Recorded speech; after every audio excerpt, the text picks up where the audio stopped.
মুরাদনগরের বড় লোকরা গুলশান যায়, গুলশান পায় আল্লাহ ভুলা গেছে মানলাম, কিন্তু তুমি তো মুরাদনগরই আছো, কি পায়া ভুলা গেলাম? কি পায়া আল্লাহ ভুলা গেল? ডেলি আল্লাহ ডাকে কয়বার? কি জন্য? জান্নাতের নামাজের জন্য না। নামাজ তো বাহানা, উসিলা। একজন এখানে বলতে পারবে না, একজন আলেম ছাড়া। বলবো না রাগ হয়ে যাবেন? বলবো, রাগ হবেন না তো?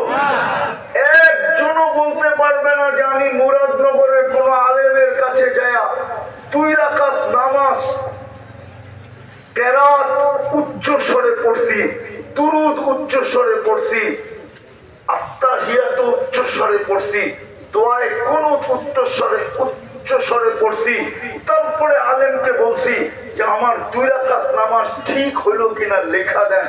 এরকম কেউ আলেমের কাছে 2 রাকাত নামাজ প্রমাণ করাইছে একজন এখানে হবে না।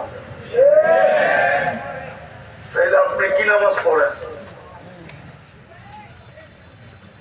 একটু মাথা ব্যথা করলেই তো ডাক্তারের কাছে চলে যান, এক গাদা টেস্ট দেয়, টেস্ট করে আইলা রিপোর্ট দেখান। আজ পর্যন্ত তো 2 রাকাত নামাজকে টেস্ট করলেন না। তাইলে আমরা জানি আমাদের নামাজ কি, ঠিক না?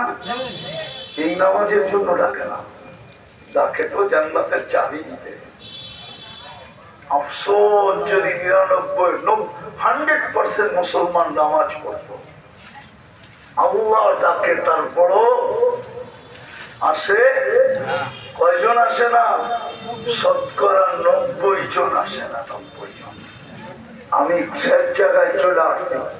আমার কথা শুরু ছিল আমরা সবাই যাত্রী, ঠিক? সবাই যাত্রী। দামি বানায় গেলে দাম পাবো, দামি বানায় গেলে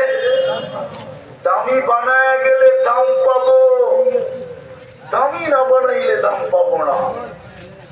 চাই জন্ম যেই করেই হোক। হ্যাঁ, কুরাইশে জন্ম নিয়েও দামি বানায় নাই তো দাম পায় নাই। প্রমাণ দেওয়া যাবে, এইখানেও আছে যারা হজ করছে, আবু জাহেলের বাড়িতে এরা পেশাবো করে আসছে, করেন নাই? করছেন?